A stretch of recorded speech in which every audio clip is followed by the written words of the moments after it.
할렐루야. 오늘 여러분 영상으로 만나서 놀라셨죠? 오늘 부활의 관점에서 요한복음 읽기 네 번째 시간인데, 오늘 제가 빠질 수 없는 제가 공부하는 시간이 있어서 오늘 영상으로 이렇게 녹화했습니다. 공부라는 게 중간에 한번 끊어지면 맥이 끊어지거든요. 그래서 오늘 이 영상으로 녹화해서 여러분 보는데 이것도 은혜가 있으리라고 보고요. 잘 참여해서 오늘 요한복음 6장, 7장을 통해서 큰 은혜 받기 바랍니다. 기도하겠습니다. 하나님 아버지, 우리에게 부활을 주신 주님을 찬양합니다. 그리고 부활하신 주님의 말씀이 실제임을 알려주시려고 성경을 주셨습니다. 우리는 성경을 통해서 예수님을 배우고, 우리는 성경을 통해서 하나님의 뜻을 발견하게 됩니다. 오늘 요한복음 부활의 관점에서 대할 때 우리의 믿음의 눈을 열어주시고 우리의 가슴이 뛰게 하시고 나아갈 방향을 알려주옵소서. 여기 참여한 모든 이들에게 주의 은혜와 복과 능력으로 함께 하시기를 바라고 예수님의 이름으로 기도합니다. 아멘. 자, 우리가 요한복음을 부활의 관점에서 읽자고 그랬는데 그 이유가 요한복음을 기록한 목적 때문에 그렇습니다. 오직 이것을 기록하면, 요한복음을 기록하면 너희로 예수께서 하나님의 아들 그리스도, 그러니까 하나님의 아들, 이것도 메시아라는 뜻이고 그리스도도 메시아라는 뜻인데, 이건 뭐냐면 부활하신 주님이에요. 부활의 주님입니다. 부활하신 주님이 성자 하나님이시고 우리의 구세주이시고 우리를 구원하신 메시아임을 알게 하기 위하여 이 요한복음을 썼다는 거예요.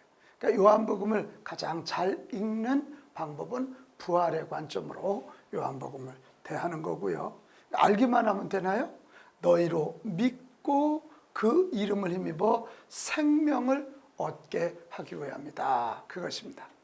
그래서 여러분과 함께 벌써 네 번째 시간이지만 제가 요한복음을 부활의 관점에서 보니까 너무 이해가 잘 되는 거예요. 너무 이해가 잘 되는 거예요. 우리가 지금까지 십자가 중심의 그 요한복음 대했다면, 도마가 부활하신 예수님 만나고 나의 주님, 나의 하나님이십니다, 그 고백했던 것처럼 우리가 부활의 관점으로 요한복음을 보고 이 요한복음을 통해서 하나님의 아들 그리스도 예수, 그분을 우리가 만나야 됩니다. 만나고 믿고 그분을 통해서 영원한 생명을 얻어야 될 줄로 믿습니다. 자, 오늘 우리가 요한복음 6장, 7장을 볼 건데요. 지난 시간에는 우리가 사마리아 여인 이야기를 봤죠. 그래서 생수를 주시는 예수님 이야기를 봤고, 또 베데스다 연못에서 38년 된 병자를 고쳐주시는, 살려주시는 그런 예수님 이야기를 보았습니다. 이런 모든 이야기의 초점은 예수님의 구세주라는 거고, 그 예수님을 믿어야 영생수가 주어지고 또 영육이 강건해진다는 그런 말씀입니다. 자, 오늘 우리가 요한복음 6장을 볼 건데요. 이 요한복음 6장에는 굉장히 예수님의 공생에 있어서 아주 중요한 이야기들이 나옵니다. 우리 잘 아는 오병이어의 기적 이야기. 보리떡 5개와 물고기 2마리를 가지고 오병이어 기적을 일으키시고 거기 있는 사람들을 다 먹이고 12제자들이 각자 한 바구니씩 거둘 수 있는 12광주리가 남았다는 이야기, 또 바다 위를 걸어오시는 이야기. 왜 이렇게 요한복음 6장이 오병이어 기적, 이게 가능합니까? 보리떡 5개와 물고기 2마리를 가지고 5,000명 먹이고 12광주리 남았다. 이건 사람이 할 수 있는 일이 아니잖아요. 우리에게 영원한 생명을 주시는 예수님, 생명의 떡을 주시는 예수님 이야기이고, 어떻게 사람이 바다 위를 걸어요? 온 천지를 창조하시고 우리의 주인 되시는, 온 자연의 주인 되시는 예수님 이야기입니다. 그러니까 요한복음 6장의 근본적인 질문은 예수님이 누구시지? 예수님이 누구셔? 이 질문에 대한 대답이 요한복음 6장이에요. 자, 여러분에게 한번 물어요. 여러분이 예수님은 누구라고 생각하세요? 그러니까 이 성경은 우리가 예수 믿고 무슨 일을 하는 것도 중요하지만 가장 먼저 예수님이 누구신가 이것을 알고 믿는 게 1번이에요. 그래야 무엇을 헌신하고 봉사하는지 그게 정확한 일을 할 수 있는 거잖아요. 그래서 요한복음은 계속해서 부활하신 예수님이 메시아이다. 오늘 6장 같은 경우는 생명의 떡이신 예수님 이 이야기를 하는 것입니다. 자, 먼저 오병이어 기적 1절에서 15절까지를 우리가 볼 건데 예수님은 이 디베랴의 갈릴리 바다 건너편으로 가심에 큰 무리가 따르니 이는 병자들에게 행한 표적을 보았다. 자, 이 표적 이야기가 우리 세메이온이라 그런 얘기를 들었죠. 세메이온 1절 그 후에 예수께서 디베랴의 갈릴리 바다 건너편으로 가심에 그러니까 이제 이 갈릴리 바다가 지금 이게 지중해거든요. 지중해고 이쪽이 이제 해변가예요. 해변가고 여기에 보면 요르단강이 있어요. 요단강이라 그러죠. 그래서 요단 서편, 서요르단, 동요르단인데 그 아주 중요한 게 요단강이에요. 요단강 내려오면서 여기에 갈릴리 바다라고 워낙 호수가 크기 때문에 갈릴리 이제 바다라고 그렇게 이야기를 하거든요. 근데 여기가 이 길이도 길고 폭도 넓기 때문에 갈릴리 바다는 바다인데 어디는 디베랴, 어디는 게네사렛 이런 식의 지명이 나오는데 여기는 지금 뭐라고요? 디베랴의 갈릴리 바다 건너편으로 가심에 많은 사람들이 따라왔다는 거예요. 그 따라온 이유는 우리 5장에서 38년 된 병자에게 행하시는 이 표적 세메이온 기적이죠. 예수님이 바로 죽은 자도 살리실 수 있는 생명의 주인이라고 하는 이 세메이온 표적을 보았기 때문이다. 얼마나 소문이 났겠어요. 38년 된 그 사람이 정말 인간으로는 도무지 아무것도 할 수 없는 나띵이었는데 예수님 만나서 일어났다는 게 소문이 쫙 퍼지니까 예수님이 가신 곳에 많은 사람들이 모였다는 거예요. 예수께서 산에 오르사 제자들과 함께 이제 6장에서 이 제자들 이제 오병이어 기적에 제자 이야기가 먼저 나옵니다. 왜냐하면 예수님이 세메이온 표적을 주시는 이유가 거기 있는 사람들을 불쌍해서도 당신이 메시아임을 드러내지만 또 하나 중요한 건 앞으로 당신의 사역을 이어갈 제자들을 훈련하시는 거거든요. 그래서 지금 이 제자들과 함께 이 말이 굉장히 중요합니다. 마침 유대인의 명절인 유월절이 가까운지라. 그러니까 유월절 직전에 베푼 거죠. 유월절 하면 어린 양, 또 무교병, 부풀리지 않은 빵 생각나죠? 그러니까 그때 오병이어가 일어나는 거예요. 자, 여기 5절로 가면 아까 제자들 얘기했는데 이 제자들을 시험하시는 장면이 있어요. 많은 사람들이 몰려왔는데 먹을 게 없잖아요. 배고프잖아요. 그래서 지금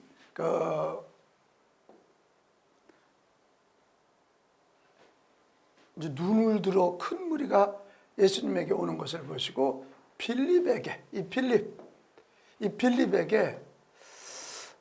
좀 저 사람들 먹을 음식을 좀 주면 좋겠다. 그랬더니 여기 빌립을 시험하고자 하심이니라. 그랬더니 빌립이 뭐라 그러냐면 조금씩밖에 할지라도 200데나리온은 한 일꾼의 8개월치. 이 8개월치 품삯이에요. 그러니까 건 1년치 한 사람의 월급이라고 생각하면 돼요. 그러니까 이게 지금 안드레는 계산을 하면서 이거 안 되겠네요. 돈이 너무 많이 필요해요. 그리고 돈이 있어도 어디 가서 빵을 만들어 와요. 그때 여기 안드레라고 하는 그러니까 이 베드로의 형제죠. 이 안드레가 예수님 참 이 안드레의 믿음이 대단한 거죠. 여기 아주 작은 겁니다. 어린아이가 가지고 있는 보리떡 5개, 그래서 5자고 이 떡병자예요. 떡병자. 5개의 떡과 물고기, 보리떡 5개니까 뭐 얼마나 보잘것없어요. 그리고 물고기 2마리. 이쪽 이 호숫가 주변이기 때문에 가난한 사람들이 먹는 한 끼 도시락입니다. 그걸 가지고 예수님 앞에 내놓아요. 그러니까 여기 지금 빌립같이 계산하는 사람은 안 되지만 안드레같이 예수님을 하나님으로 믿는, 성자 하나님으로 믿는 자의 믿음, 이게 믿음이에요. 믿음과 이 하나 아이의 헌신, 이 믿음과 헌신이 합해지고 거기에다가 예수님의 축사하셨다 그랬잖아요. 이게 합쳐지니까 기적이 일어난 거예요. 이게 합쳐지니까 기적이 일어납니다. 기적이 일어나요. 그래, 거기 보면 예수께서 많은 사람을 앉게 하니까 그 수가 5,000명쯤 되었다 그랬어요. 5,000명. 엄청나죠. 5,000명이면. 그리고 예수님이 축사하시고 갖다 나눠주게 했는데 그렇게 그들의 원대로 주시니라. 그 당시 배고픈 사람들에게 마음껏 먹도록 해주셨다. 자, 이런 거 보면 우리 예수님 좋으신 분이에요. 우리가 자꾸 신앙이라는 게 영적. 이제 이러다 보면 이단에 빠지는 거예요. 마르시오니즘 거기에 빠지는 거예요. 영적인 건 선하고 육적인 건 악한 거로 생각하는데 우리 예수님은 영혼의 구원이 먼저 맞죠. 생명, 영생. 그러나 육신의 생명도 간과하지 아니하시는 우리 요한복음 21장에도 알잖아요. 그 밤새도록 그물질한 제자들에게 예수님은 뭐 이런저런 말씀하시기 전에 생선을 구워 놓으시고 떡을 준비하시고 불을 피워 놓으시고 그래서 육신을 안식하게 하는.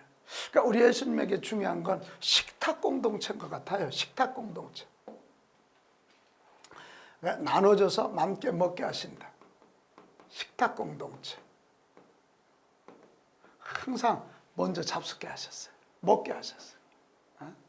그러니까 우리 교회가 목장 모임 같은 것도 먼저 모이면 예배하라. 제가 그렇게 안 가르치잖아요. 먼저 모여서 한 주 산 이야기, 또 같이 좀 피드백하면서 우리 마음문을 여는 거예요.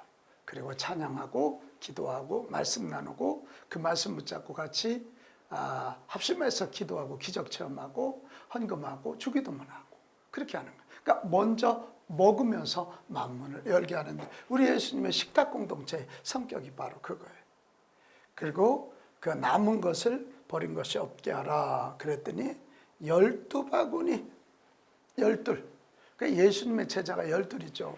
12이라는 숫자가 성경에 참 많이 나오잖아요. 12지파 12제자. 이게 뭐냐면 하늘, 땅 아래 3이죠. 그 다음에 동, 서, 남, 북 3 곱하기 4는 10이에요. 그러니까 이게 모든 게 12지파 그러면 온 나라예요. 온 나라. 12제자 온 세상을 다 커버할 모든 all people이에요. 12라는 게. 12바구니에 찼다 이 얘기는 뭐예요? 여기는 저와 여러분에게도 오늘 나눠주실 수 있는 풍성함을 가지고 계신 분이시다. 이런 이야기입니다.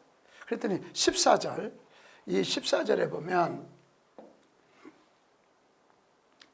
사람들이 예수께서 행하신 이 표적을 보고 말하되 이는 참으로 세상에 오실 그 선지자라, 메시아라 지금 그렇게 이야기를 하고 있는 것입니다. 메시아다. 이 표적을 보면서 그러니까 이 요한복음의 표적은 우리의 필요도 채워주는 거지만 그 표적의 목적이에요. 이 표적의 목적은 예수님이 누구신가 이것을 알려주려고 하는 그것이 표적입니다. 표적이에요. 자, 그랬더니 이제 여기 보면 15절 예수께서 그들이 와서 자기를 억지로 붙들어 임금으로 삼으려 하는 줄을 아시고 다시 혼자 산으로 떠나가시니라. 이게 무슨 얘기래요? 지금 이 군중들은 예수님을 왕으로 삼으려고 하는데, 군중들이 원하는 예수님은 로마 세력을 물리치고 이스라엘에게 자주 독립과 번영을 가져다주는 왕이에요. 그게 그 당시 젤로 땅 가룟 유다가 그 열심당원이죠. 그들 중심으로 한 예수님을 정치의 왕으로 생각했단 말이에요. 그러나 예수님은 이를 거절하셨어요. 오늘날은 막 서로 대통령 되려고 난리인데, 예수님은 그것을 거절하고 혼자 산으로 떠나가셨다. 산으로 떠나가셨다. 왜 그럴까요? 예수님의 사명은 정치의 왕이 되는 것 이상으로 십자가에서 대속의 죽음을 완수하심으로써 인류를 죄와 마귀와 사망의 권세로부터 건져내시는 거다. 그것이 당신을 향한 하나님 아버지의 뜻임을 알기 때문이다. 그러니까 우리는 이 오병이어의 기적을 통해서 예수님이 생명의 떡이다, 이것을 놓쳐서는 안 되겠습니다. 자, 그 다음에 16절에서 21절로 가면, 이 16절에서 21절로 가면, 자, 저물매 제자들이 바다에 내려가서 배를 타고 바다를 건너 가버나움으로 가는데, 가버나움으로 가는 거예요. 이 가버나움으로 가요. 그때 예수님은 산에서 기도하고 계셨어요. 산에서 기도하고 계시는 거죠. 그런데 이들이 북동쪽 해안을 향해 어두운 바다를 건너가고 있습니다. 아까 우리 그 갈릴리 바다 얘기했잖아요. 이 갈릴리 바다는 크기가, 길이가 21km. 21km. 그러면 4, 5, 50리가 넘죠. 50리가. 폭이 13km. 이게 13km. 13km. 그러면 30리가 넘는단 말이에요. 그러니까 어마멍청한 호수잖아요. 이 어마멍청한 호수예요, 이게. 그래서 갈릴리 바다라고 불러도 뭐 21km인가 끝이 안 보이잖아요. 13km도 끝이 잘 안 보이잖아요. 그런데 이 갈릴리 바다는, 자, 여기가 지중해라 그랬잖아요. 이게 지중해 바다예요. 바다고 이쪽에 헐몬산이 있고 그래가지고, 이쪽 갈릴리 바다, 이쪽 서해안이 한 600m 정도 되고, 이쪽이 한 고지가 1200m 정도 되는 거예요. 그러니까 이쪽이 낮아요. 반 정도 낮으니까 이 지중해에 따뜻한 바람이 일리 몰려드는 거예요. 따뜻한 바람. 이 지중해에 시원한 이 바다니까 따뜻한 바람이 아니고 시원한 바람이 몰려들고, 이쪽은 광야 지역이다 보니까 뜨거운 바람 있잖아요. 그러니까 시원한 바람과 뜨거운 바람이 만나면서 바다가 뒤집혀요. 그리고 이쪽 북쪽이 헐몬산이거든요. 헐몬산이 굉장히 높아요. 그러면 산 꼭대기니까 찬바람이 있잖아요. 이 찬바람이 산 계곡을 타고 내려오다 보면 여기는 따뜻해져 있고, 찬바람이 오면 물이 뒤집히는 거죠. 그래서 성경에 이렇게 광풍이라는 말이 많이 나오는 겁니다. 오늘 배경이 바로 그것이에요. 이 갈릴리 바다는 이 땅보다 한 210m 정도 낮다고 그래요. 210m 정도 낮은 내륙 분지에 자리를 잡고 있는 것입니다. 그러니까 지중해의 시원한 바람과 여기 광야의 뜨거운 바람이 만나면서 뒤집히는 거고, 헐몬산의 찬 공기와 여기 따뜻한 공기가 만나면서 뒤집히면서 그런 것이 일어나게 된다, 그 얘기입니다. 근데 그날 밤도 예수님은 산에서 기도하시고, 제자들은 지금 이 가버나움으로 가는 중에 날이 어두워졌어요. 한 4, 5km 정도 갔겠죠. 노져 가는데 갑자기 여기 큰 바람, 어디에는 광풍, 미칠 광자예요. 광풍이 이제 불어오게 된 것입니다. 그러니 뭐 아무리 애를 쓰고 힘을 쓰고 아무리 해도 안 되는 거예요. 그래서 이제 우리는 죽었나 보다, 예수님도 안 계시고. 근데 이게 웬일입니까? 저쪽에 보니까 누군가 걸어오는 거예요. 바다 위를 걸어오는 거예요. 그래서 자세히 봤더니 예수님이에요. 그들은 예수님을 유령으로 착각했기 때문에 굉장히 무서워요. 이때 우리 예수님이 여기 두려워하거늘, 이 말이 중요합니다. 20절에 보면 내니 두려워하지 말라. 내니 두려워하지 마라. 너희들 나 유령 아니야, 나 예수야, 나니 두려워하지 마. 이게 모세 이야기 여러분 아시죠? 모세가 미디안 광야에서 가시떨기 나무 가운데 나타난 하나님 보고 당신은 누굽니까? 그랬더니 I am I. 나는 나다. 나는 스스로 있는 나다. 그렇게 말씀하셨거든요. 그러니까 이 얘기는 나는 너희가 알고 있는 예수야. 나는 스스로 있는 자야. 뭔 얘기예요? 나는 하나님이야. 나는 만물을 다스릴 하나님이야. 그래서 나는 바다 위도 걸을 수 있는, 물을 걸을 수 있는 자연을 다스리는 하나님이시야. 이 말이에요. 그러니까 우리가 이 성경을 읽으면서 어떤 사람은 나도 물 위를 걸을 수 있으려나? 사람이 걸어야 할 이유도 없고 걸어본들 뭐 하겠어요? 이 이야기, 이것도 세메이온이잖아요. 표적이잖아요. 이 세메이온의 목적은 예수님이 바로 물 위를 걸으시는 예수님이 자연을 다스리시는 분이다. 이런 것입니다. 자연을 다스리는. 이에 기뻐서 배로 영접하니 배는 곧 그들이 가려던 땅에 이르렀더라. 이게 뭐죠? 바다가 잔잔해졌고 또 예수님이 오셔서 그들을 잘 이끌었고, 어떤 이는 그런 얘기도 해요. 여기서 곧이란 말, 곧 그들이 가려던 땅이 이랬다. 예수님이 기적적으로 바로 배를 옮기셨다. 그렇게 이해도 하는데 그건 모르겠어요. 그런 의미인지 평안해져서 노를 젓고 가게 됐는지 그건 모르겠는데, 어쨌든 이 사건을 통해서 예수님은 자연을 다스리시는 성자 하나님이시다. 그런 이야기입니다. 자, 이런 과정을 겪고 난 다음에 22절에서 59절까지는 항상 요한복음의 이야기가 앞에는 표적이 나오고 뒤에는 그 표적을 가지고 예수님의 말씀이 나와요. 예수님의 말씀. 그래 지난주에 우리가 이 강화란 말을 제가 지난주에 얘기했죠. 강화. 예수님의 말씀 강론하시고 싶어 하시고 하는 그런 말씀인데 22절에서 59절이면 굉장히 긴 강화가 나옵니다. 여기 보면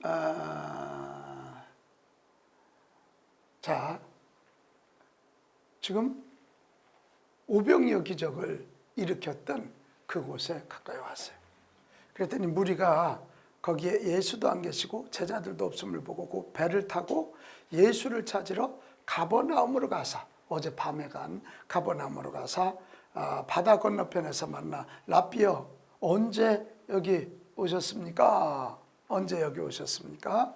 그 얘기를 지금 하고 있는 거예요. 자, 그러면서 자 26절 예수님이 내가 진실로 너에게 이르노니 너희가 나를 찾는 건 표적을 본 까닭이 아니냐? 또 표적으로 해서 온 거 아니냐? 그 얘기예요. 그래서 27절 우리 한번 같이 읽어봐요. 썩을 양식으로 하여 일하지 말고 영생하도록 있는 양식으로 하여 하라. 이 양식은 인자가 너에게 주리니 인자는 아버지 하나님께서 인치신 자니라. 그러니까 지금 너희들이 자꾸 나를 정치적 왕으로 해서 먹을 양식 안전을 구하려고 하는데 그거 말고 나는 영생하도록 있는 양식, 영생을 위한 생명을 주는 빵을 주기 위하여 나는 여기 온 사람이야. 그런 인자야. 그렇게 말해요. 그럴 때 그들이 우리가 어떻게 해야 하나님의 일을 하오리까? 그렇게 말해요. 이때 예수님께서 이르시되 하나님께서 보내신 일을 믿는 것, 이게 이제 오늘 요한복음이 하고자 하는 얘기예요. 하나님께서 보내신 일을 믿는 것이 하나님의 일이니라. 자, 하나님께서 보내신 이가 누구예요? 예수 그리스도예요. 그러니까 예수 믿는 것이 하나님이 원하시는 일이다. 그런 이야기입니다. 그 당시 이게 유대인들에게 굉장한 도전입니다. 유대인들은 율법을 지켜야 되고 뭔가를 행해야 된다고 생각했어요. 구원을 얻으려면. 그러니까 이게 자기 행위, 자기 행위를 통해서 하나님에게 나아가려고 했지만 하나님의 뜻은 너희들 아무리 노력해도 안 돼. 하나님의 거룩함에 도달할 수 없어. 하나님의 거룩함에 도달한 건 뭐냐? 하나님께서 보내시니 예수님을 믿는 것, 그것이 하나님의 일이니라. 이렇게 아주 단호하게 말씀을 하고 있는 것입니다. 자, 그들이 이제 그런 얘기를 지금 선포하고 있는데, 그들이 묻되 그러면 우리가 보고 당신을 믿도록 행하시는 표적이 무엇입니까? 하시는 일이 무엇입니까? 그랬더니 기록된 바 하늘에서 그들에게 떡을 주어 먹게 하였다는 것 같이 우리 조상들은 광야에서 만나를 먹었나이다. 이게 뭐죠? 광야에서 만나와 메추라기, 모세 출애굽 때 그 얘기. 예수께서 이르시되 내가 진실로 진실로 너에게 이르노니 모세가 너에게 하늘로부터 떡을 준 것이 아니라 내 아버지께서 너에게 하늘로부터 참떡을 주셨다. 모세가 구세주가 아니라는 거예요. 아버지 하나님이 주셨다는 거예요. 하나님의 떡은 하늘에서 내려 세상에 생명을 주는 것이니라. 이게 모세가 줬다고 너희들 자꾸 생각하지만 천만에 하나님이 주신 거예요. 나는 성자 하나님이야. 그래서 주여 그런 떡을 우리가 어떻게 먹을 수 있습니까? 하늘에서 내리는 생명의 떡을 주려고 하는데 어떻게 먹을 수 있습니까? 그랬더니 오늘 35절 아주 중요한 말씀 여기 또 나오죠. 자, 35절 말씀, 35절 우리 같이 한번 읽겠습니다. 시작. 예수께서 이르시되 나는 생명의 떡이니 내게 오는 자는 결코 줄이지 아니할 터이요 나를 믿는 자는 영원히 목마르지 아니하리라. 와, 이게 이제 오늘 요한복음에 하고 싶어하는 얘기예요. 예수님은 생명의 떡이다. 에고에이미 호 아르토스테스 조에스. 에고에임이라는 여러분 헬라어를 좀 기억해 놓으면 좋아요. 에고에이미. 이게 영어로 말하면 I am 땡땡땡땡 이거거든. I am. 이게 헬라어예요. 나는 생명의 떡이니. 그 예수님 믿는 자에게는 영원한 생명이 주어져서 결코 줄이지 않을 거라는 거예요. 예수님은 생명수이기 때문에 영원히 목마르지 아니하리라. 이건 사마리아 여인과의 수가성의 만남에서도 나와요. 생명수 예수님이라는 거예요. 자, 그러나 내가 너에게 이르노니 너희는 나를 보고도 믿지 않은도다 하였느니라. 그러니까 안 믿어 사람들이. 지금 생명의 떡을 주시는 그분이 앞에 있는데 안 믿는 거예요. 참 사람들은요 신기해요. 저도 이 본문을 볼 때마다 떠오르는 게 하나 있어요. 제가 대전 하늘문교회에서 교육 목사를 할 때 고등부, 우리 감리교회 고등부 여름 성경학교 교재를 제가 썼어요. 집필을 제가 했어요. 그런데 이제 꼭 성경학교 전에는 교사 강습회라는 걸 요즘도 하지만 옛날에도 했거든요. 근데 그 교재를 우리 지방에 있는 부목사가 썼을 거라고 상상도 못하고 저자가 그 지방에 있는데 저를 부르지 않고 다른 목사님을 불러다가 그 교재 설명을 저자 앞에서 교재 설명을 하는 정말 우스꽝스러운 상황이 발발했어요. 우리 사람들은 참 이상해요. 익숙하면 잘 안 믿으려고 그래요. 뭐 이따 뒤에도 보겠지만 유대인들이 왜 예수님을 안 믿으려고 그래요. 예수님은 뭐 요셉과 마리아의 아들 야고보와 형제들 저 나사렛에서 살던 촌놈이야. 이렇게 메시아로 믿지 않는 거예요. 그렇게 오병이어의 기적을 베푸시고 바다 위를 걷는 걸 보셨음에도 불구하고 그들은 믿지 아니하는 그렇게 말하고 있는 것입니다. 그래서 37절에서 이제 40절로 가면 37절에서 40절로 가면 무슨 얘기가 나오냐면 예수는 자신이 아버지의 뜻을 따라 세상의 구원자로 보내심을 받았으며 그의 사역과 사명이 확실히 성취될 것을 천명하고 있습니다. 예수님의 사명은 아버지 하나님의 뜻대로 사는 거예요. 자, 36절, 37절. 자, 아버지께서 내게 주시는 자는 다 내게로 올 것이요. 내게로 올 것이요. 내게로 올 것이고 내게 오는 자는 내가 결코 내쫓지 아니하리라. 이것입니다. 자, 38절. 내가 하늘에서 내려온 것은 내 뜻을 행하려 함이 아니고 나를 보내시니 하나님의 뜻을 행하기 위함이다. 자, 나를 보내신 이의 뜻은 다시 또 나와요. 내게 주신 자 중에 내가 하나도 잃어버리지 않는다. 하나도. 모든 사람이 예수 믿고 구원받는 게 하나님의 뜻이에요. 하나도 잃어버리지 아니하고 마지막 날에 다시 살리는 이것이니라. 마지막 심판과 부활 이야기를 하는 거예요. 자, 이 40절, 이 요한복음 6장에서 계속 반복되는 거예요.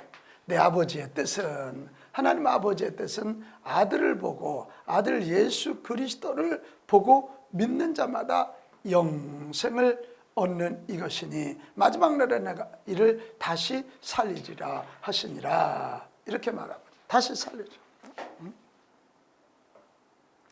우리가 이 40절을 이게 요한복음 6장이 주고자 하는 거예요.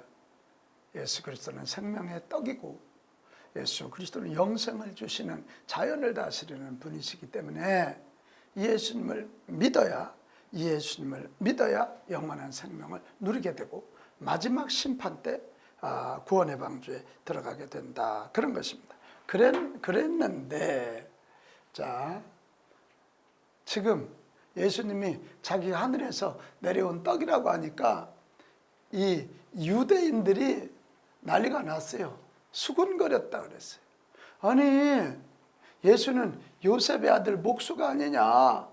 그런데 어찌하여 자기가 지금 하늘에서 내려왔다는 거냐. 이거 완전히 신성모독죄 아니냐. 이런 거예요. 자, 43절. 그랬더니 예수님 뭐라 그러냐면 너희는 서로 수군거리지 마라. 수군거리지 마라. 나를 보내신 아버지께서 이끌지 아니하면 아무도 내게 올 수 없으니 오는 그를 내가 마지막 날에, 여기 지금 계속해서 이 마지막 날에 이야기가 나옵니다. 다시 살리리라. 다시 살리리라. 선지자의 글에 그들이 다 하나님의 가르치심을 받으리라 기록되었은즉 아버지께 듣고 배운 사람마다 내게로 오느니라. 이렇게 말하는 거죠. 내게로 오느니라. 자, 이는 아버지를 본 자가 있다는 것이 아니니라. 하나님을 어떻게 봐요? 오직 하나님에게서 온 자. 이게 누구예요? 하나님에게서 온 자 오직이에요. 예수 그리스도. 그래서 성경은 예수 그리스도가 아니고는 구원할 자가 없다고 아주 단호하게 명령. Only Jesus Christ. 오직 하나님에게서 온 자만이 무슨 훌륭한 랍비나 선생님이나 성인이 아니고 하나님에게서 온 성자 하나님 예수 그리스도. 예수님을 본 자는 아버지를 봤다. 하나님의 아들의 모습으로 온 거니까. 그러면서 진실로 진실로 너에게 이르노니 믿는 자는 영생을 가졌고 왜? 내가 곧 생명의 떡이니라. 생명의 떡이기 때문이라는 거예요. 믿는 자는 영생을 가졌다. 하늘에서 내려온 살아있는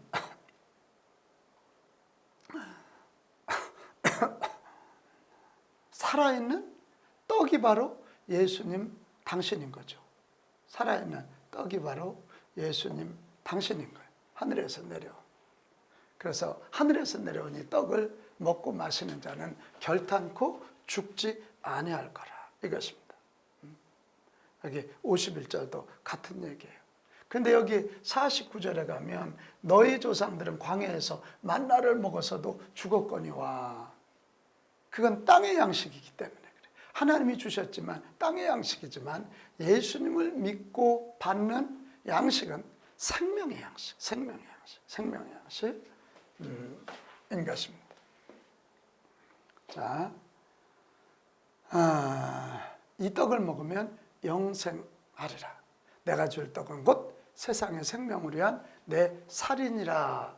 내 살, 벌써 예수님이 십자가 이야기를 하고 계시죠. 십자가에서 찢기는 그 살, 피, 그거예요. 그들이 이제 유대인들이 지금 뭐라 그러는 거예요? 막 서로 다투어서 편이 나누어지는 거예요. 야, 이분이 진짜 메시아구나. 뭔 소리야? 믿는 자와 믿지 않는 자들이 나누어지기 시작해요. 세상은 두 종류밖에 없다니까요. 세상은 두 종류밖에 없어요. 하나는 예수님을 믿는 자, 하나는 믿지 않는 자예요. 저와 여러분이 예수님을 믿는 자된 게 얼마나 큰 축복이에요. 얼마나 큰 축복이에요. 오늘 바래요. 여러분 이거 감사하고요. 우리가 부활의 관점에서 요한복음을 읽으면서 놓치지 말아야 될 것. 예수님이 성자 하나님, 부활하신 하나님, 우리에게 영원한 생명의 떡이다. 이걸 꼭 기억했으면 좋겠어요. 꼭 기억했으면. 자, 여기 계속해서 인자의 피 이야기, 아까 살 이야기, 이게 다 십자가입니다. 십자가 이야기예요. 내 살은 참된 양식이고 내 피는 참된 음료다. 이게 십자가에서 찢길 몸과 흘릴 피를 이야기하는 거예요. 살아계신 아버지께서 나를 보내시며 내가 아버지로 말미암아 사는 것 같이 나를 먹고 그 사람도 나로 말미암아 살리라. 그러니까 여기 계속해서 강조하는 게 뭐예요? 하늘에서. 사람들이 자꾸 땅의 것과 하늘의 것을 구분하지 못하는 게 문제가 있는 거예요. 예수님은 하늘에서 내려온 분이에요. 마음의 신화, 부다 이런 애들은 땅의 사람이지만 예수님은 하늘에서 내려온 분이니까 우리에게 영생을 줄 수 있는 거예요. 자, 이렇게 가보나면서 이런 말씀을 하고 났더니, 자, 이제 60절부터 가면, 지금 제자들까지도 아직 예수님이 부활하신 예수님을 만나기 전이잖아요. 그러니까 제자들까지도 수군거리는 거예요. 수군거리는 거예요. 제자들까지도 수군거리는 거예요. 수군거리는 거예요. 그때 이제 우리 예수님이 지금 하시는 말씀 뭐냐면 살리는 것은 영이다. 영과 육을 지금 대비하고 있는 거예요. 살리는 것은 영이지 너희들이 자꾸 육신의 것을 추구하느냐 이런 거예요. 자, 여기 그 64절에 가면 너희 중에 믿지 아니하는 자들이 있느니라 하시니, 이는 예수께서 믿지 아니하는 자들이 누구며 자기를 팔자가 누구인지를 처음부터 아심이니라. 지금 예수님은 믿는 자와 믿지 않는 자를 구분하실 분이에요. 믿는 자에게는 영생을 주시고 참삶을 주시고 하늘나라를 주시지만 믿지 않는 자들은 상관이 없으세요. 그런데 자 66절로 가면 그의 제자 중에 많은 사람들이 떠나가고, 제자는 12제자만이 아닙니다. 예수님을 따르겠다고 하는 많은 이들이 예수님이 성자 하나님이라고 얘기하니까 떠났다는 거예요. 참 아쉽죠? 이 뒤에는 누구 얘기가 나오겠어요? 이 뒤에는 가룟 유다 얘기가 나오죠. 가룟 유다. 막 사람들이 떠나니까 예수님 물어요. 너희도 가려느냐? 요즘 코로나 때문에 교회가 많이 공격을 받고 그러니까 사람들이 교회 떠나. 그럴 때 예수님 물어. 너희도 가려느냐? 이때 베드로가 놀라운 고백을 합니다. 베드로가 놀라운 고백을 하는 거예요. 시몬 베드로가 대답하되 주여 영생의 말씀이 주께 있사오니 우리가 누구에게로 가오리까? 우리는 떠나지 않습니다. 우리가 주는, 이게 결론이에요. 하나님의 거룩하신 자이심을 믿고 알았습니다. 당신은 그냥 한 랍비가 아니라 하나님의 거룩하신 자입니다. 그때 예수님이 그래 너희 12제자들이 남았다. 그런데 다는 아니다. 한 사람은 마귀다. 가룟 유다 이야기를 하고 계시는 것입니다. 가룟 유다. 자, 71절에 가면 이 말씀은 가룟 시몬의 아들 유다를 가르치심이라. 그는 12 중에 하나로 예수를 팔자니. 그러니까 예수님은 다 알고 계셨어요. 알고 있었기 때문에 가룟 유다가 당신을 팔 때 뭐 알고 있으면 상처를 덜 받으시는 거 아닙니까? 이게 덜 받으시는. 자, 우리 요한복음 6장이 굉장히 길잖아요. 71절이잖아요. 이 요한복음 6장을 여러분 보면서 6장의 결론이 뭐예요? 예수님은 생명의 떡이다. 예수님은 하늘에서 내려온 우리에게 영생을 주시는 생명의 떡이시다. 생명의 떡이시다. 예수님은 성자 하나님이시다. 그래서 우리가 믿을 뿐이다. 그분을 믿고 가면 우리에게 생명의 양식, 영생의 양식이 주어지고 마지막 날 예수님 심판하실 때도 우리는 승리하게 된다. 그런 이야기입니다. 자, 이제 요한복음 7장으로 넘어가겠습니다. 요한복음 7장. 요한복음 7장입니다. 7장.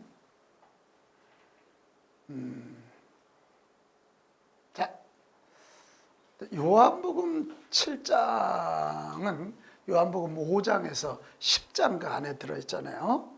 근데 이 5장에서 10장은 유대인들의 주요 신앙적 관습과 절기를 통해서 예수님이 누구신가 이것을 드러냅니다.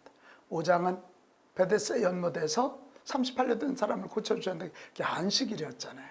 그래서 이 안식일에도 일하심으로써 참 안식을 베푸시는 분이 예수님입니다. 안식일.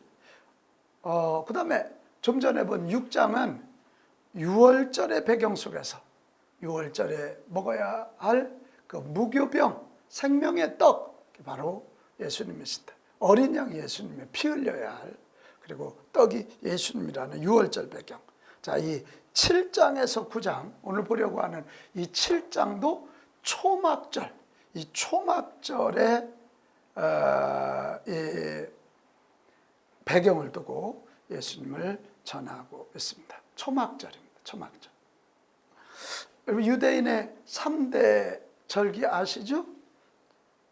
6월절, 오순절, 초막절이에요. 6월절이 시작이에요. 구원이에요. 구원. 출애굽한 거 기념하고. 오순절은 성령 강림. 이제 그때 교회가 탄생하죠. 오순절. 그다음에 초막절은 말 그대로 장막절이에요. 이 오순절이 그 추수라면, 우리로 말하면 상반기 추수라면, 초막절은 하반기 추수를 해서 장막에다, 창고에다 수장절이라고도 해요. 그것을 갖다 쌓아놓고, 쌓아놓으면서 와, 우리는 이렇게 종살이 했던 사람들, 광야를 떠들었던 사람들인데 하나님의 은혜로 이 땅에 들어와서 이렇게 곡식을 쌓아놓고 먹게 되었다. 하나님 감사합니다. 이 절기가 초막절이에요. 근데 유대인들은 이 3대 명절에 있어서 항상 3대 명절은 예루살렘으로 옵니다. 디아스포라 유대인들, 세계 여기저기에 흩어있던 사람들도 유대인 성인 남자들은 3대 절기에는 꼭 예루살렘 성전에 와서 예배를 드렸습니다. 오늘 1절에서 13절이 바로 유대인의 명절인 초막절이 가까운지라 그 얘기입니다. 예수님의 형제들이 예수님에게 예루살렘에 가소서. 근데 이 형제들이 자기 형 예수님이 얼마나 대단한 분인지 아직 메시아라고 믿지는 않은 것 같고요. 대단한 능력을 행하니까 예루살렘에 가셔서 형님 자신을 좀 드러내십시오. 4절입니다. 스스로 나타나기를 구하면서 묻혀서 일하는 사람이 없나니 이 일을 행하러 하거든 자신을 세상에 나타내소서. 어떻게? 예루살렘 올라가서 그렇게 이야기를 합니다. 그러니까 예수님의 형제들까지도 예수님을 메시아로 본 게 아니에요. 예수님을 메시아로 본 것이 아니고 여기 보면 예수님을 아주 한 능력자로 그렇게 보고 있는 것입니다. 그래서 5절에 보면 형제들까지도 예수를 믿지 않더라. 믿지 않더라는 말은 예수님을 이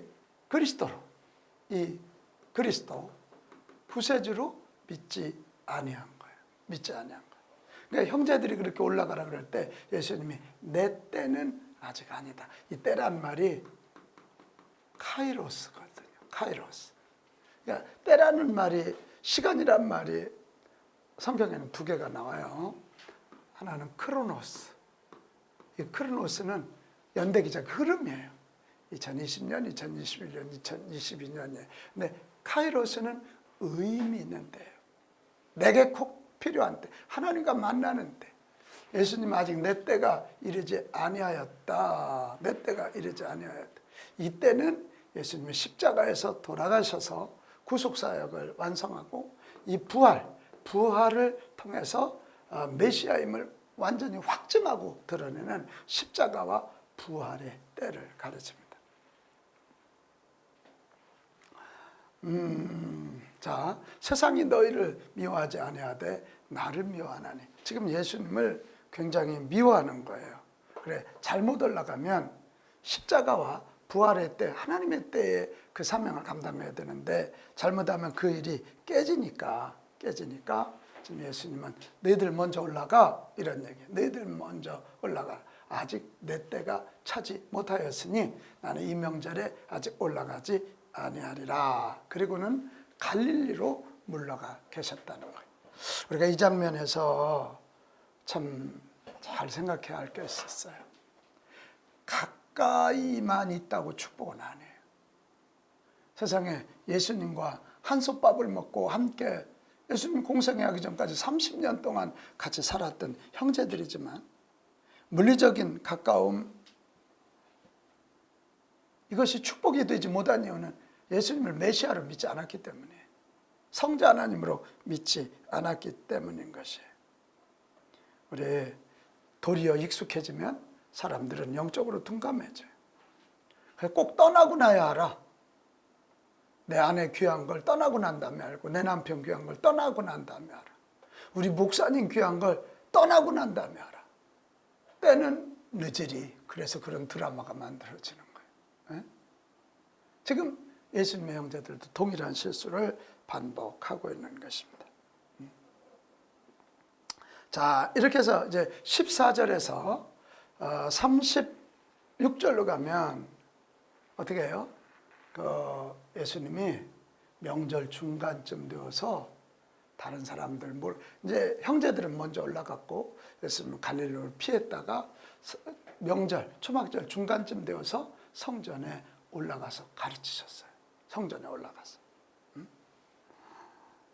근데 얼마나 말씀을 잘 가르쳤는지 사람들이, 아니 이 양반은 여기 보면 이 배우지 아니하였거늘, 이 말이 뭐냐면 이 예수라는 사람은 훌륭한 어떤 납비를 만난 사람이 아닌데 어쩜 이렇게 말씀을 잘 가르치지? 그런 거예요. 그때 자 16절이 중요한 말씀. 내 교훈은 내 것이 아니요 나를 보내신 이의 것이니라. 나는 나의 납비는, 나의 선생님은 하나님이십니다. 이런 고백이에요. 놀라운 고백이에요. 여러분 이거 그냥 읽으면 안 될 말씀이에요. 나는 어떤 인간 납비에게 배운 사람이 아니고 나의 납비, 나의 선생님은 하나님이십니다. 이런 거예요. 나의 납비는 하나님이세요. 나의 납비는. 유대인 너희들은 모세도 율법도 많이 배웠지만 그러나 나를 못 알아본다는 건 너희들이 모세도 잘 모르는 거고 율법도 잘 모르는 거다. 왜? 모세의 이야기나 율법의 이야기가 다 예수님을 가르쳐서 행하는 것이기 때문에 그래요. 이게 다 그런 얘기죠. 그랬더니 무리가 대답하되 당신은 아무래도 귀신 들린 것 같습니다. 어떻게 자기 자신을 메시아라고 그럽니까? 누가 당신을 죽으려 합니까? 그때 우리 예수님이 내가 한 가지 일을 행하매 너희가 다 이로 말미암아 이상히 여기는도다. 그래서 22절에 보면 모세가 너에게 할례를 행하였으니, 이제 이 할례가 알죠? 남자아이가 태어난 지 8일이 되면 그 성기의 표피를 이렇게 벗겨내는 요즘 말하는 포경수술이지요. 그걸 행했는데 안식일에는 아무것도 하지 말라 그랬는데 이 유대인들은 할례만은 안식일에 해도 된다. 그렇게 생각하고 할례를 행했다는 거예요. 그래서 우리 예수님이 지금 뭔 얘기를 하고 있냐면, 자, 너희들 안식일에도 할례를 받는데 나는 안식일 날 38년 된 병자를 고쳐서 그에게 안식을 줬어. 그런데 그걸 너희들이 지금 문제를 삼고 있는 거잖아.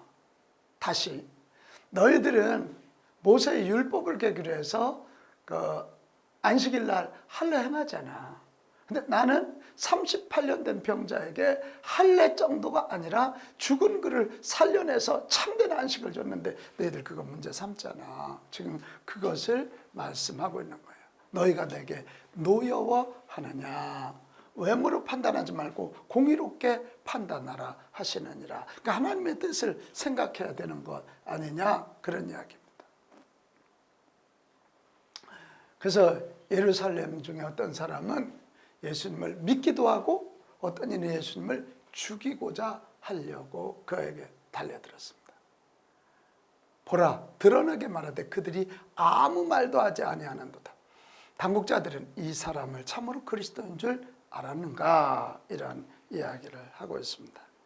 유대인들은 예수님이 누구신지를 몰랐기 때문에 예수님의 말씀을 이해하지 못한 거예요. 여기서 굉장히 중요한 거예요. 우리가 무슨 일을 하냐, 얼마만큼 하냐, 그보다 훨씬 중요한 건 예수님이 누구시냐, 이걸 아는 게 훨씬 중요해요. 예수님이 하나님의 아들이고 그리스도이시고 우리에게 생명을 주시는 분임을 믿는 것이 먼저이다. 요한복음 20장 31절 아까 봤잖아요. 그분이 하나님의 아들 그리스도이심을 믿게 하려 함이라. 그를 믿음으로 영생을 얻게 하려는 것이 요한복음의 기록 목적이다. 부활하신 예수님을 만나고 도마가 나의 주여 나의 하나님이십니다. 그 고백이 먼저라는 거예요. 먼저라는 거예요. 예수님을 모른다는 것은 예수님을 보내신 하나님을 모른다는 것과 통하는 무서운 결과라는 거예요. 28절 예수께서 성전에서 가르치시며 외쳐 이르되 너희가 나를 알고 내가 어디서 온 것 알거니와 내가 스스로 온 것이 아니니라. 나를 보내신 이는 참되시니 너희는 그를 알지 못하라. 너희들이 맨날 하나님 그랬지만 사실 하나님을 모르기 때문에 나를 모른다, 그런 이야기입니다. 그래서 그들이 두 부류로 믿는 자와 믿지 않는 자가 나누어져서 믿지 않는 자가 예수님을 잡으려고 그러지만 예수님의 말씀에 권세가 있었고 아직 예수님이 십자가에 달려 죽을 때가 아니기 때문에, 돌아가실 때가 아니기 때문에 하나님이 막아주시는 거예요. 예수님은 이런 걸 보면 그때 십자가의 때를 자신의 죽음을 슬픔이나 실패를 보지 아니하시고 오히려 영광과 성취로 해석함으로써 세상을 떠나 본래의 고향 하늘나라로 다시 돌아가겠다고 선포하시는 것, 그것입니다. 자, 이제 37절로 한번 넘어가 보겠어요. 37절. 저 혼자 하니까 되게 입이 마르네요. 저 혼자. 자, 37절에서 52절, 이건 이제 명절 끝날, 곧 큰 날에 이런 거예요. 아까 그 초막절 시작하기 전 이야기, 초막절 중간 이야기, 그리고 초막절 명절 끝날, 곧 큰 날 이야기가 37절에서 52절에 나와요. 자, 37절. 명절 끝날, 곧 큰 날에 예수께서 서서 외쳐 이르시되, 이게 이제 누구든지 목마르거든 내게로 와서 마셔라. 그럼 이 찬양 어릴 때 우리 많이 했죠. 누구든지 목마르거든 내게로 와서 마시라. 이건 이 찬양 우리 많이 했는데 이 바로 본문이 여기에 나와요.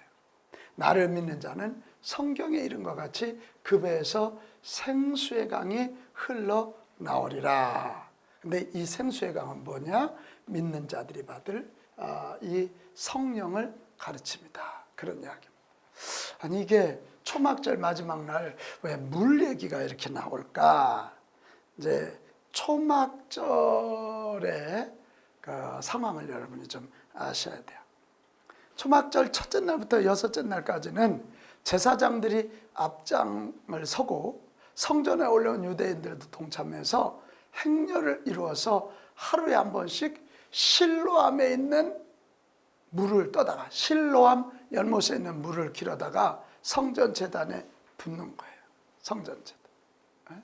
그걸 부면서 과거 자기 조상들에게 출애굽의 광야길에서도 물을 공급하신 하나님께 감사하고, 또 물을 부면서 하나님 앞으로도 농사질 때 비를 잘 내려주시기를 바랍니다. 그런 예식을 행했어요. 그리고 마지막 7일째는 이와 같은 행렬을 하루에 7번 연속했어요. 실로암에 가서 제사장들이 앞에 서면 거기 온 사람들이 행렬을 져서 물을 떠다가 제단에 붓고, 또 한 번, 또 한 번, 또 한 번, 또 한 번, 또 한 번, 또 한 번, 7번의 물을 갖다 붓는 거죠. 그러니까 6일 갖다 분 것보다도 마지막 날에 7일째가 더 많이 물을 갖다 부었습니다. 요건 이사야서 3장 3절, 그러므로 너희가 기쁨으로 구원의 우물들에서 물을 기르리로다, 이 말씀을 생각하면서 그들이 그 일을 한 것 같습니다. 이런 초막절이 물 기르다 제단에 붓는 이야기가 나오니까 지금 예수님이 그 초막절에서 그 누구든지 목마르거든 내게로 와서 마셔라, 그 말씀을 하고 있는 것입니다. 모든 예식이 끝난 다음에 그들은 초막절 마지막에 안식일처럼 일체의 노동을 금하고 온 회중들과 함께 성회로 모여 하나님께 희생제물을 드림으로 절기의 마지막을 마무리했답니다. 이날은 지난 일주일 동안 날마다 성전제단에 부었던 물예식도 행하지 않는 그런 날입니다. 바로 이날 예수님께서는 성전에 모인 회중들을 향해서 누구든지 목마르거든 내게로 와서 마셔라, 그렇게 외치신 거예요. 그리고 하나님께서 보내신 메시아로, 당신을 하나님께서 보내신 메시아 그리스도로 믿는 자에게는 성령을 통해 약속하신 생수의 강이 그 배에서 흘러나올 거라, 그런 약속을 하고 계시는 겁니다. 자, 39절 보면 여기 나오죠. 39절. 성령을 가르쳐 말씀하신 것이라. 예수께서 아직 영광을 받지 아니하셨으므로, 십자가에 죽지 않으신 거예요. 아직 부활하지 않으셨으므로 성령이 그들에게 계시지 않았습니다. 자, 근데 이 말씀을 들은 무리 중에 어떤 사람들이 이 사람이 참으로 그 선지자라 하며, 또 41절, 어떤 사람은 그리스도라고도 하고, 어떤 이들은 무언 그리스도가 갈릴리 그 시골에서 나오냐, 이렇게 말하기도 했다. 그런 여러 가지 이야기입니다. 베들레헴에서 나온다 그랬지 갈릴리에서 나온다 그랬냐, 뭐 여러 가지 그런 논쟁을 하는 거예요. 그 중에서 어떤 사람들이 예수님을 잡고자 했지만 예수님 워낙 권세가 있었고 아직 예수님 십자가에 달려 돌아가실 때가 아니므로 그를 잡을 수가 없었어요. 그래, 왜 잡지 못했니? 46절에 그 제사장들, 그 부하들이 뭐라 그러냐면, 그 사람이 말하는 것처럼 말한 사람은 이때까지 없었습니다. 대단한 권세가 있었습니다. 그러니까 바리새인들이 너희들도 그 사람한테 미혹됐구나.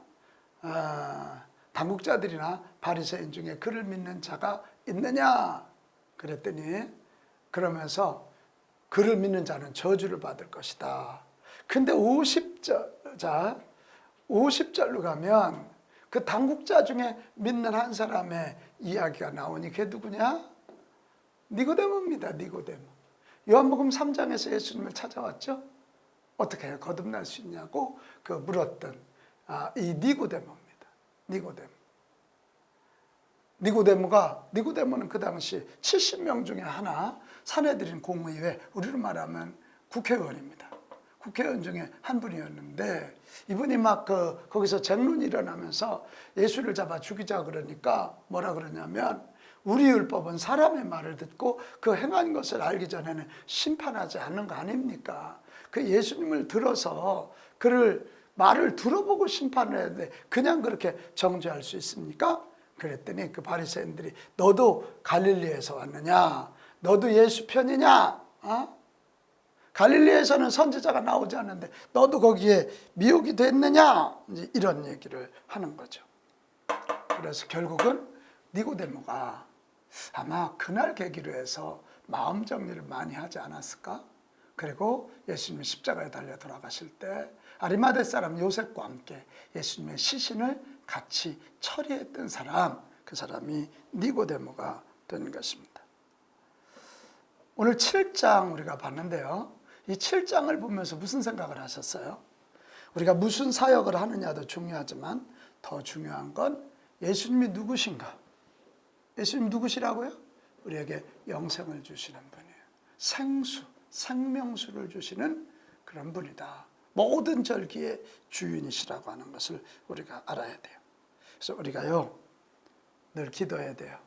성령님의 도우심으로 예수님을 날마다 더 깊이 알게 해 주십시오. 예수님을 깊이 알고 아는 것으로 끝내면 안 되고, 끝내는 거 안 되고, 그 나의 주인, 나의 하나님이신 예수님과 깊은 인격적인 교제를 해야 합니다.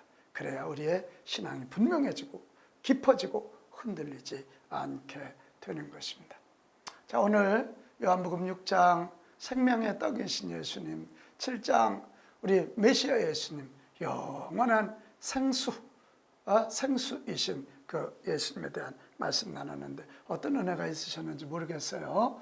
여러분과 좀 은혜 받은 얘기는 다음 주에 나눠보도록 하고, 집에서 오늘 제가 설명한 이 두 가지를 가지고 6장, 7장을 또 읽고 적어도 5번만 읽어보시면 예수님에 대한 믿음이 생길 거고, 그 예수님과 깊은 인격적인 교제하면 여러분에게도 영원한 생명의 떡, 목마르지 않은 생수가 주어져서 누구보다도 풍성한 삶을 살게 되리라고 믿습니다.